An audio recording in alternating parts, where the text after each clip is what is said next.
For 30 years, the Galactic Council had quietly observed humanity. Every breakthrough, every war, every triumph, every mistake. From the safety of distant stars, countless intelligence agencies had studied the young civilization growing around a small blue world called Earth. Their reports painted a species that was equal parts fascinating and unsettling. Humans were fiercely aggressive when cornered. They adapted to impossible situations with alarming speed. And they possessed a dangerous habit of turning every new technology, no matter how peaceful its original purpose, into something capable of winning wars. Even so, the Council believed it understood humanity. Then a classified intelligence report reached the High Chamber. Everything changed. Buried inside intercepted military communications was a phrase that appeared again and again, always accompanied by the highest security clearance. Special Forces. No explanation. No public records. No detailed descriptions. Only whispered references and casualty reports from enemies who had somehow lost battles they should have won. When Ambassador Vithal received the dossier, the seasoned Corvani diplomat expected another routine intelligence briefing. His sunset-colored scales shimmered beneath the chamber lights as he opened the encrypted file with calm confidence earned over 60 years of service. That confidence disappeared before he reached the second page, because the more he learned about humanity's special forces, the more he began to wonder whether the galaxy had misunderstood the entire human military. Perhaps ordinary human soldiers were never the species' greatest weapon. Perhaps they had only been the warning, but nothing had prepared him for this briefing. He sat in a dark room deep inside the Council's headquarters. A holographic display floated in the air before him.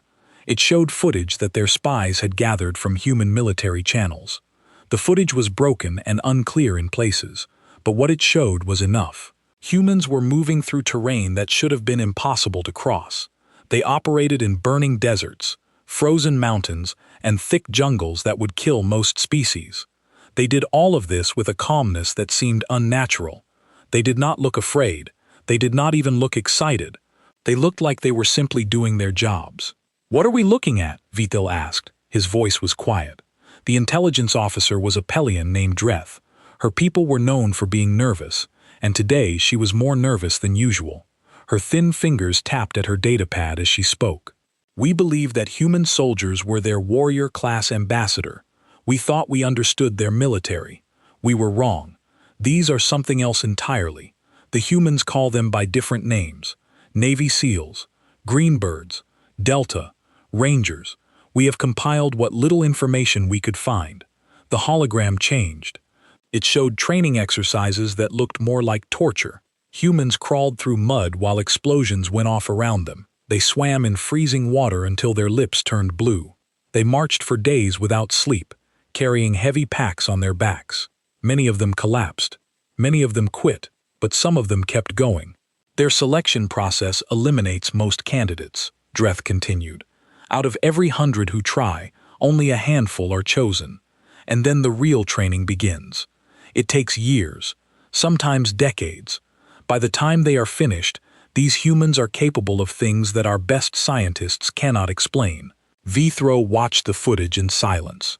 One clip showed a single human taking down 8 enemy soldiers in close combat. The fight lasted less than 10 seconds.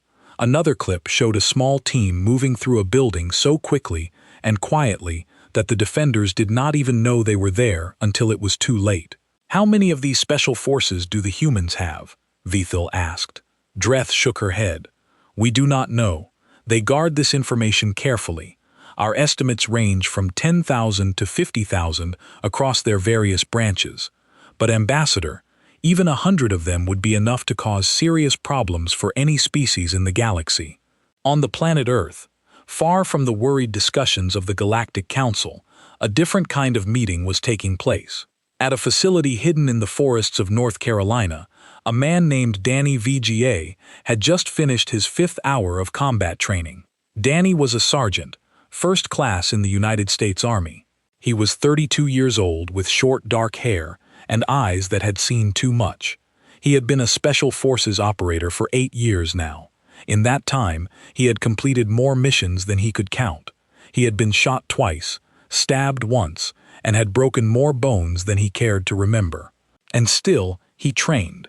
His team was called Spectre. They had been taken off active duty for 2 weeks, which in their world meant training harder than most regular soldiers would ever fight. Every day started before sunrise and ended long after sunset. They practiced shooting until their fingers were raw. They practiced hand-to-hand combat until their bodies were covered in bruises. They practiced moving silently, breaching doors, treating wounds, and 100 other skills that might one day save their lives or the lives of others. Danny was finishing a set of exercises when Staff Sergeant Katie Monroe walked over to him. Katie was 29 with red hair tied back in a tight bun. She was one of the best snipers Danny had ever worked with. Her hands were steady, her eyes were sharp, and she never missed when it mattered. "VGA, Command wants us in the briefing room," she said. She wiped sweat from her forehead with the back of her hand. "Something big." Danny nodded. He did not ask questions. In their line of work, big usually meant bad for someone else. He grabbed his gear and followed Katie across the training ground. The briefing room was underground, protected by thick walls and heavy doors. When Danny and Katie arrived, the rest of their team was already there. Petty Officer Chris Dunn sat in the corner checking his medical kit. He was the team's medic, a quiet man from Texas who could patch up a bullet wound in the middle of a firefight without breaking a sweat. Sergeant Adam Pike stood near the front, his arms crossed over his chest. Adam was the team's demolitions expert. He could make a bomb out of almost anything, and he could defuse one just as easily. At the head of the room stood Captain Maria Santos. She was the team's commanding officer, and at 34 years old, she had more combat experience than officers twice her age. Maria was not tall, and she did not look particularly dangerous, but Danny had seen her fight, and he knew that appearances could be deceiving. Maria was one of the deadliest people he had ever met. Next to Maria stood Colonel Paul Hendris. The colonel was an older man with gray hair and a face lined with scars. He had fought in 3 wars and had sent countless soldiers into battle. He looked at the team with eyes that held respect and something else, something that might have been concern. "Close the door," Colonel Hendricks said. "What I'm about to tell you is classified at the highest level. 6 hours ago, we received a distress signal from a research station on a planet called Kepler 442b. It's a joint facility shared by humans and several alien species. 37 personnel are stationed there, including 12 humans." He paused and let the information sink in. "The station has been taken by the Verax Collective." Danny felt his jaw tighten. The Verax were known throughout the galaxy as slavers and pirates. They attacked ships and stations, taking prisoners to sell on black markets. Until now, they had avoided human territories. "What do they want?" Maria asked. "Unknown. They haven't made any demands yet, but we're not waiting to find out." Colonel Hurricks looked at each member of the team. "Your mission is simple. Get in, recover our people, and neutralize the threat. The Galactic Council has asked us to handle this quietly. They don't want a war." Danny exchanged a glance with Katie. Quiet was what they did best. "When do we leave?" Danny asked immediately. "Your transport is waiting." The team stood and began to gather their gear. As they moved toward the door, Colonel Hurricks called out one last time. "Spectre, the galaxy is watching. Show them what Special Forces means." Danny smiled, but there was no warmth in it. He intended to do exactly that. The transport ship cut through the darkness of space like a knife through water. It was a military vessel designed for speed and stealth rather than comfort. Inside, the 5 members of Spectre team sat in silence, each lost in their own thoughts as they prepared for what was to come.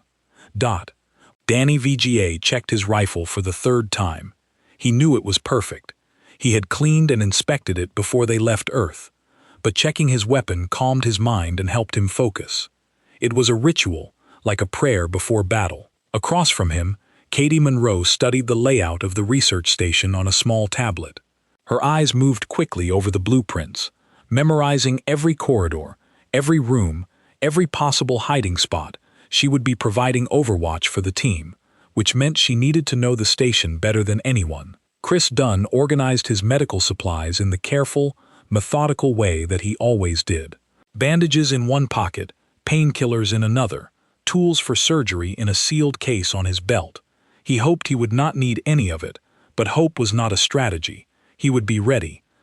Adam Pike sat with his eyes closed, his breathing slow and steady. He was not sleeping. He was visualizing the mission, running through every possible scenario in his mind. What if the Verax had set explosives? What if they had taken positions in the command center? What if the hostages were being held in multiple locations? For every problem, he imagined a solution.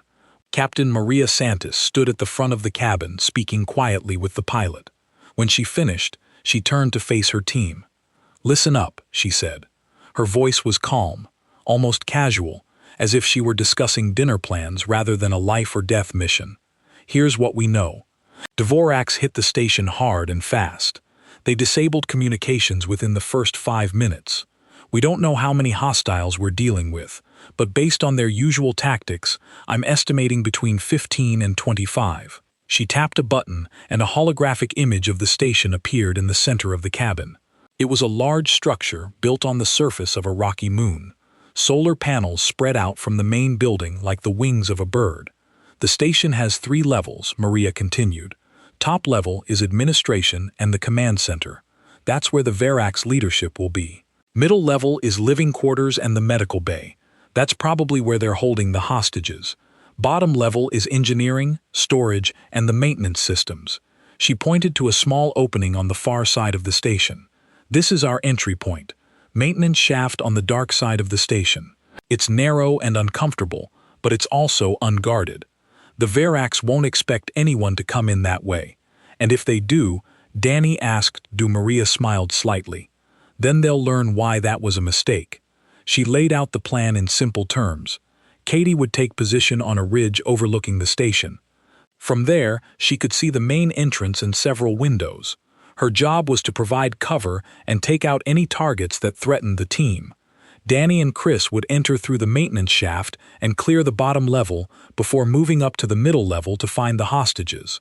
Maria and Adam would push through to the command center and neutralize the Verax leadership. Radio silence until we breach. Maria said, "We move fast, we move quiet, and we get our people out. Any questions?" There were none. They had done this kind of mission before. Not exactly like this, but close enough. They knew their roles. They trusted each other. That was all that mattered. The ship began its descent toward the moon. Through the small windows, Danny could see the research station growing larger against the gray landscape. It looked peaceful from out here, but he knew better. Inside those walls, people were scared and waiting for rescue. Inside those walls, enemies were waiting to kill anyone who tried. 2 minutes to drop, the pilot announced over the intercom. The team stood and made their final preparations.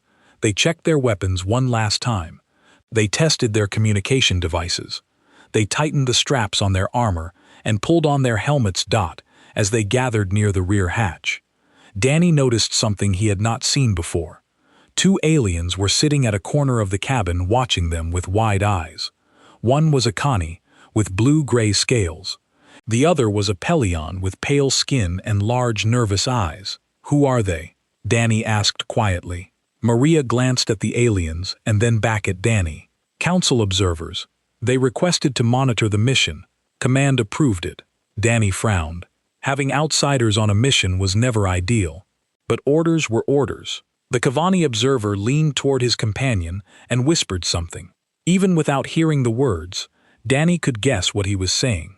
The aliens looked confused, perhaps even disappointed. They had probably expected speeches and ceremonies, war cries and dramatic preparations. Instead, they saw 5 humans quietly checking their gear and speaking in low voices. "They don't understand," Katie said softly. She had noticed the observers too. "No," Danny agreed. "They don't." What the aliens did not understand was that the quiet was intentional. Special Forces operators did not waste energy on displays of bravado. They saved every ounce of focus for the mission itself. The time for action would come soon enough. 30 seconds, the pilot announced. The rear hatch began to open, revealing the rocky surface of the moon below. Cold air rushed into the cabin, carrying with it the smell of dust and metal. The station was visible in the distance, its lights glowing against the darkness. Maria looked at her team. "Remember why we're here. 37 people are counting on us. 12 of them are on. We bring them home. We bring them home," the team repeated. "Go." Katie was the first one out. She hit the ground running and disappeared into the shadows, heading for her overwatch position. Danny and Chris followed, moving toward the maintenance shaft on the far side of the station. Maria and Adam went last, circling around to approach from a different angle. The Connie observer watched them go with growing unease. He had studied military operations across the galaxy. He had seen the elite warriors of a dozen species prepare for battle, but he had never seen anything like this. "They treat this like routine maintenance," he whispered to his companion. The Pelion nodded slowly. His large eyes were fixed on the spot where the humans had vanished into the darkness. "For them," he replied, "perhaps it is." They waited in silence as the minutes passed. There were no sounds of battle, no explosions, no screams, just the quiet hum of the ship's engines and the distant whisper of wind across the rocky surface. Then, exactly 43 minutes after the team had departed, a single message came through the communication system. "This is Spectre 1. Mission complete. All hostages secured. Preparing for extraction." The Connie observer stared at the speaker in disbelief. 43 minutes. 5 humans against an unknown number of Verex warriors. And it was already over. He looked at his companion and saw his own fear reflected in the Pelion's eyes. They had come here to observe human special forces in action. They had hoped to learn their secrets, to understand what made them dangerous. Now they understood, and that understanding filled them with terror. The humans had not fought like soldiers. They had moved through the station like ghosts, like shadows, like death itself, and they had done it all without raising their voices or breaking a sweat. The galaxy had seen many warriors, but it had never seen anything like this. Cressival was the commander of the Verax raiding party. He was a massive creature, standing nearly 8 feet tall, with thick gray skin and 4 arms that ended in clawed hands. He had led his warriors on more than 40 successful raids across the galaxy. He had taken stations, ships, and colonies. He had captured thousands of prisoners and sold them on the black markets of a dozen worlds. He knew how species responded to hostage situations. They always followed the same pattern. First came the shock, then the fear, then the desperate attempts at negotiation. Eventually, they paid whatever price he demanded. It was simple. It was predictable. It was profitable. When he took the research station on Kepler 442b, he expected the same pattern to repeat. The humans and their alien friends would panic. They would send diplomats to talk. They would offer money, resources, whatever he asked for. And Cressival would take it all, just as he always did. But something was different this time. 6 hours had passed since the raid, and no one had contacted him. No desperate pleas, no negotiators begging for mercy, just silence. Cressville sat in the command center on the top level of the station. Around him, his warriors stood guard, their weapons ready. They had captured 37 hostages and locked them in the living quarters on the middle level. Everything was going according to plan. So why did he feel uneasy? "Commander," one of his officers said, "we are receiving a communication." Finally, Cressival smiled, showing rows of sharp teeth. Put it through. But the communication was not what he expected. It was not a message from human authorities or alien diplomats. It was just static, a brief burst of noise on the lower frequencies lasting only a few seconds before it disappeared. What was that? Crash demanded. The officer checked his instruments. Unknown, Commander. Possibly interference from the local environment. Crash Owl frowned but said nothing. It was probably nothing. This moon had unusual electromagnetic properties. That was why the research station had been built here in the first place. Increase patrols, he ordered anyway. I want warriors on every level. 20 minutes later, the lights in the eastern wing of the station went dark. Crushal Seas turned to anger. Report, he demanded into his communicator. What happened to the power? No response. He tried again. Eastern Patrol, respond immediately. Still nothing. Just a quiet hiss of empty static. Katie Monroe had disabled the power grid from her position on the ridge 300 meters from the station. Using a specialized device, she had threaded a signal jammer through the maintenance systems, cutting off communications in the eastern section. Now she watched through the scope of her rifle as the station fell into confusion. "Eastern power down," she whispered into her throat mic. "You're clear to move." Inside the station, Danny VGA and Chris Dunn moved like shadows through the darkened corridors. They had entered through the maintenance shaft, exactly as planned, emerging in the engineering section on the bottom level. From there, they had worked their way through the station, avoiding the main corridors and using the service tunnels instead. They encountered their first Vorax guard near the entrance to the eastern wing.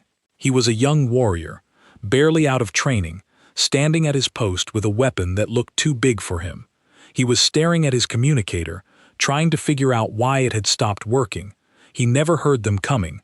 Danny moved first, closing the distance in 3 quick steps. His hand clamped over the guard's mouth before he could make a sound. A moment later, it was over, and the guard was lowered silently to the floor.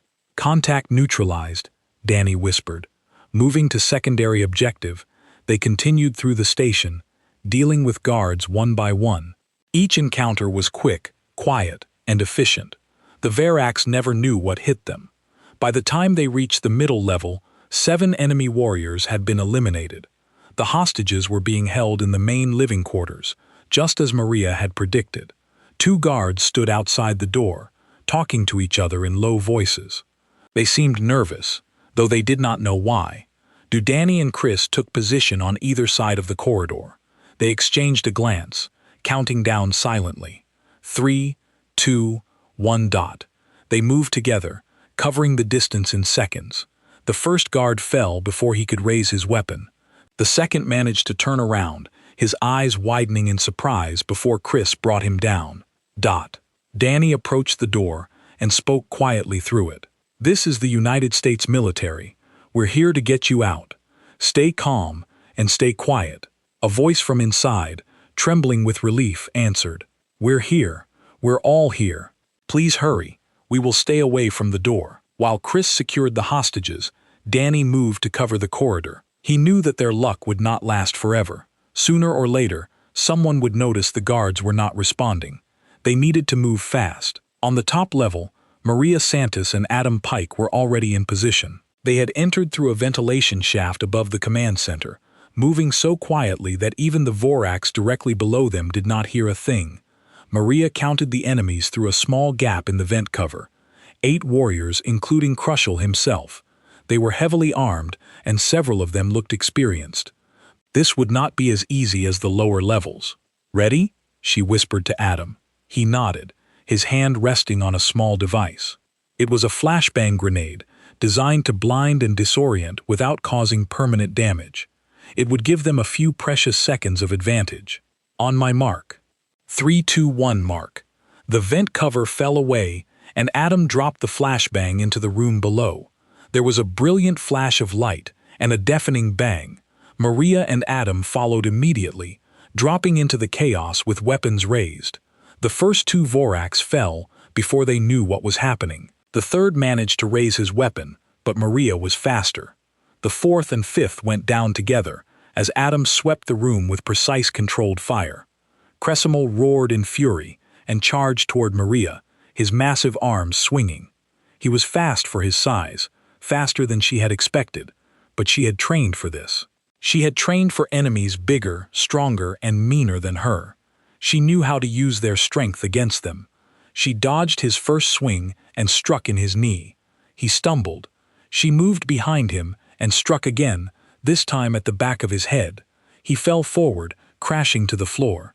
The remaining guards hesitated, seeing their commander fall. That hesitation cost them everything. Within seconds, it was over.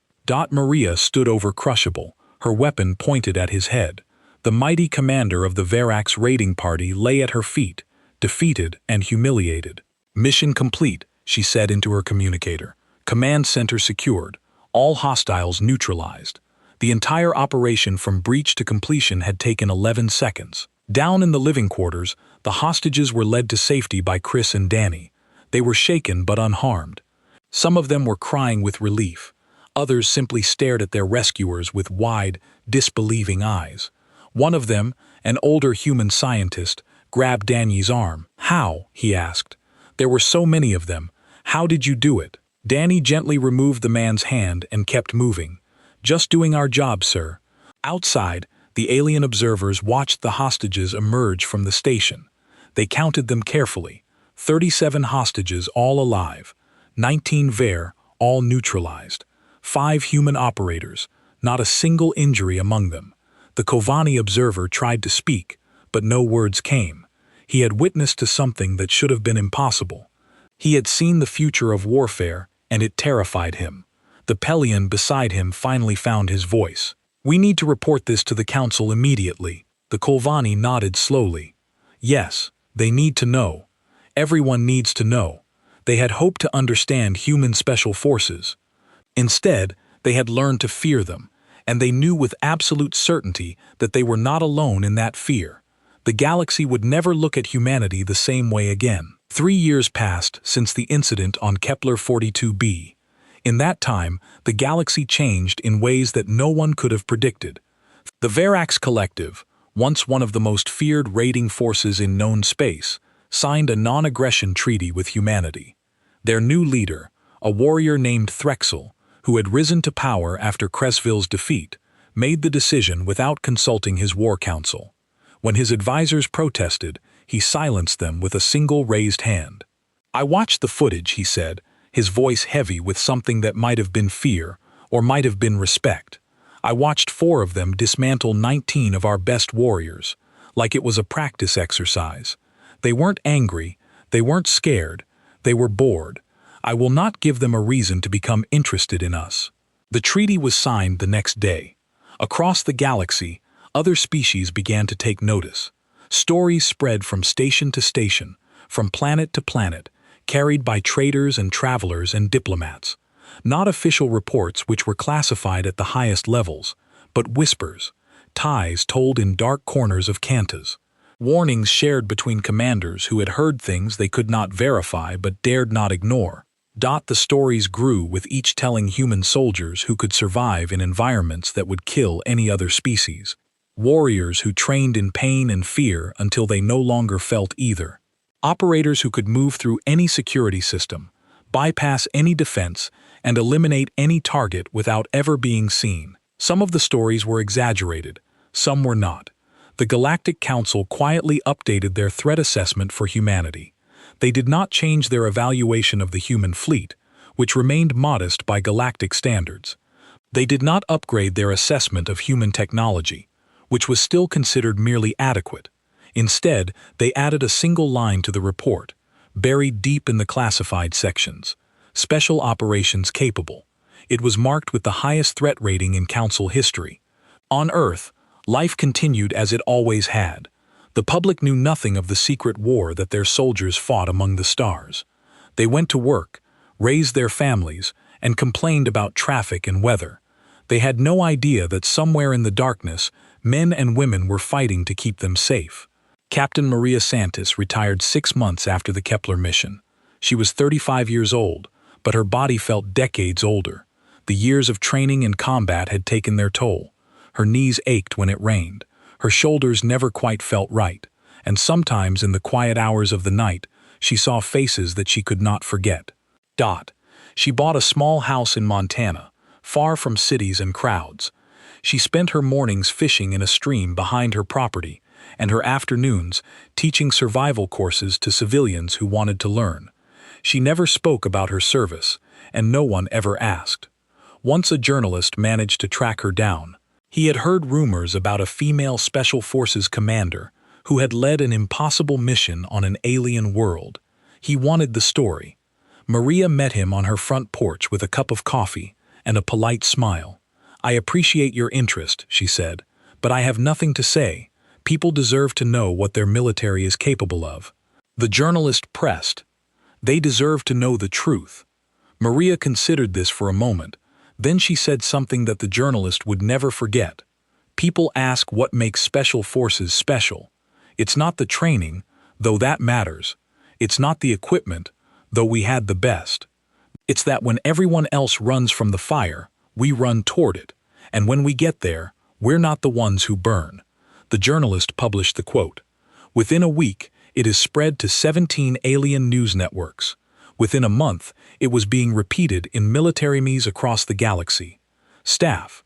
Sergeant Katie Monroe made Master Sergeant 2 years after the mission. She was offered a position as an instructor at the Special Forces Training School, and she accepted.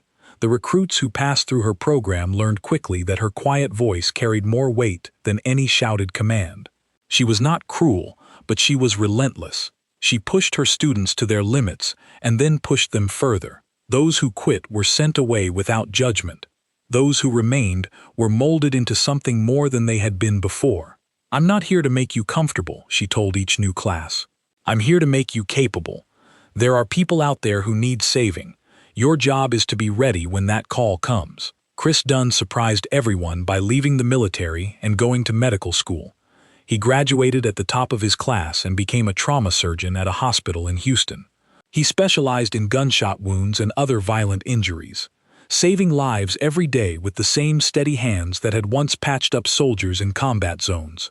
When people asked why he had changed careers, he always gave the same answer. I spent 10 years learning how to end lives. I wanted to spend the rest of my life learning how to save them. Adam Pike transferred to instructor duty as well, teaching demolitions and tactical breaching to the next generation of operators. He was patient and thorough, explaining the science behind every explosive and the reasoning behind every technique. His students respected him, and more importantly, they trusted him. And Danny Vega, he stayed in. He was 40 now, older than most operators, but still sharp, still capable. His body had more scars than he could count, and his memories held more ghosts than he cared to remember. But when the call came, he answered. He always answered because someone had to walk into the darkness. Someone had to be the one who brought people home. And Danny had decided a long time ago that he would be that someone for as long as he was able. One evening, he sat alone in a bar near his base, nursing a drink and watching the news on a screen above the counter. The reporter was talking about rising tensions between two alien species on the far side of the galaxy. Diplomats were negotiating. Leaders were making statements. The usual political theater that preceded most conflicts thought an old man took the seat beside Danny.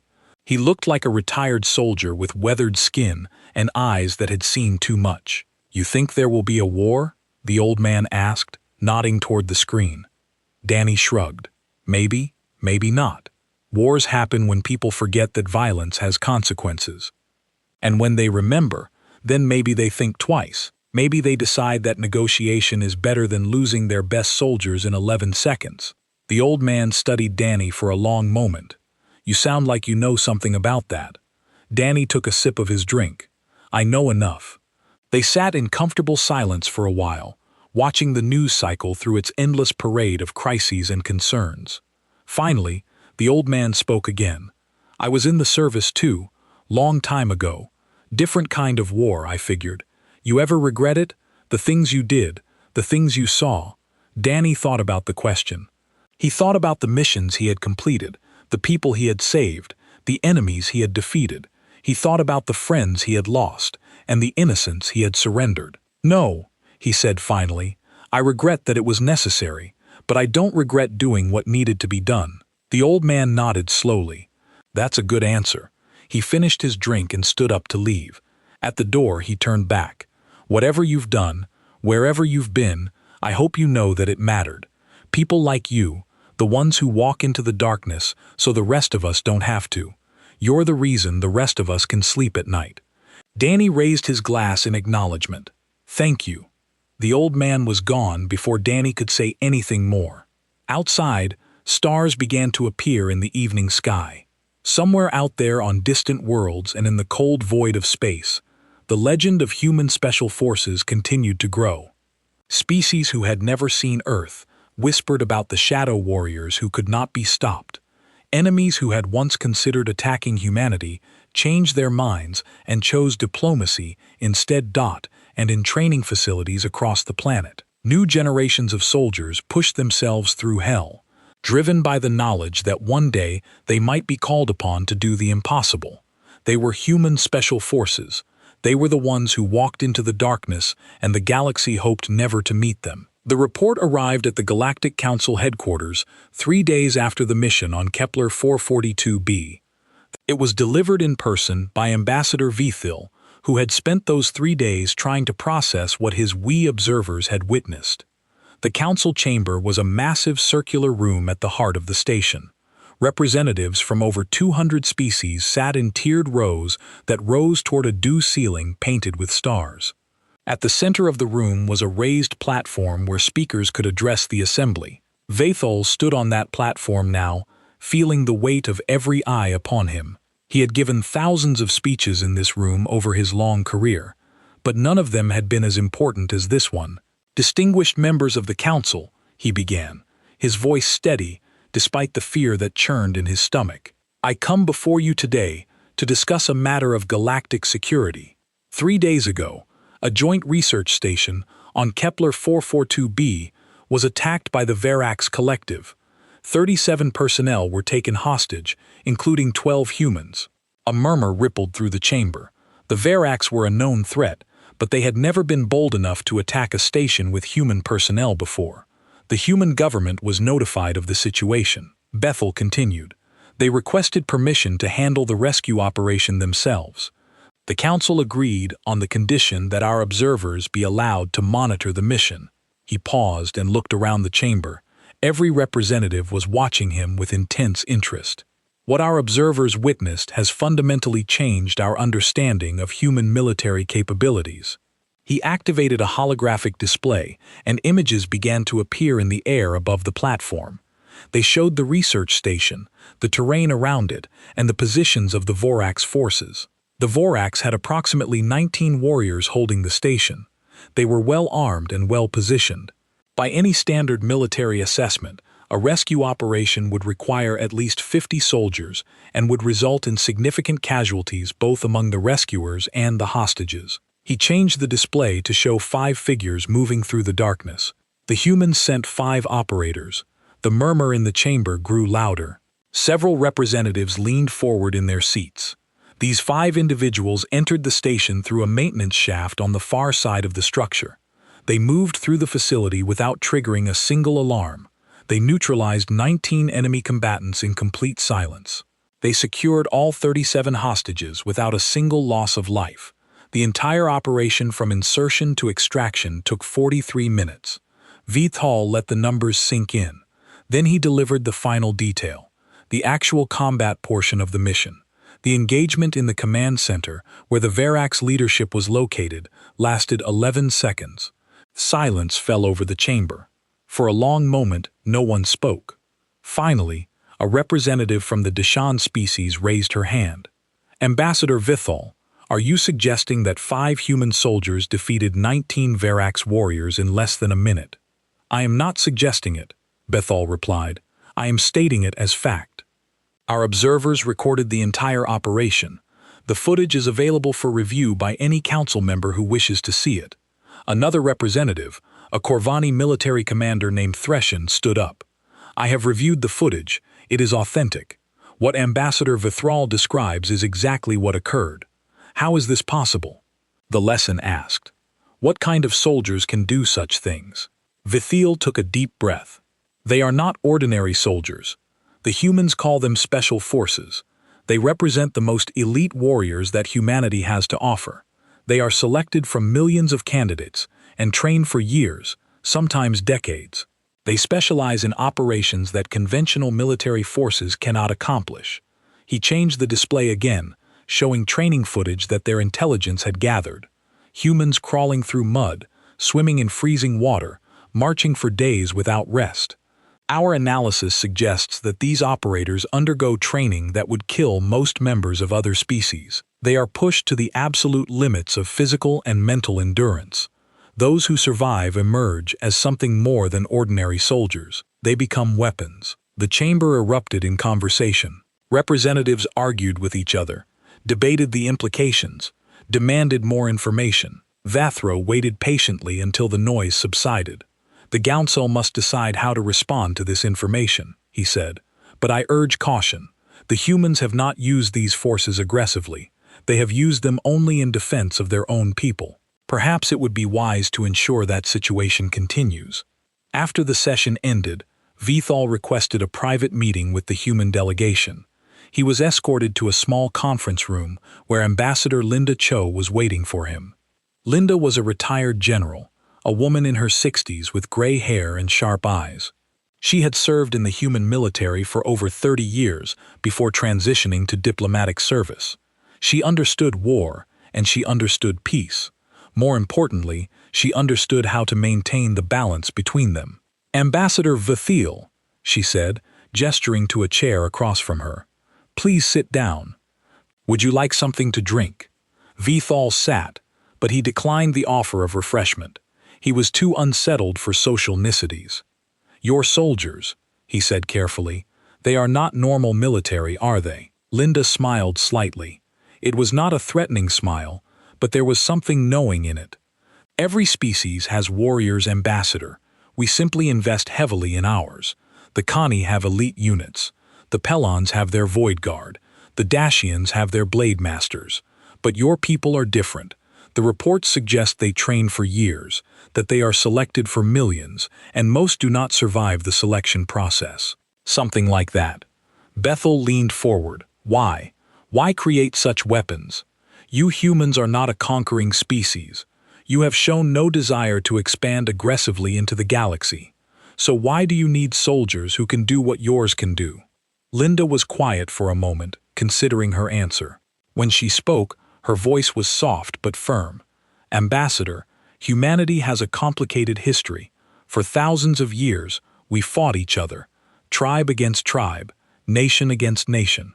We learned through bitter experience that the universe is not kind to the weak. We learned that peace is not given. It must be earned. It must be protected." She paused and looked directly into Vethil's eyes.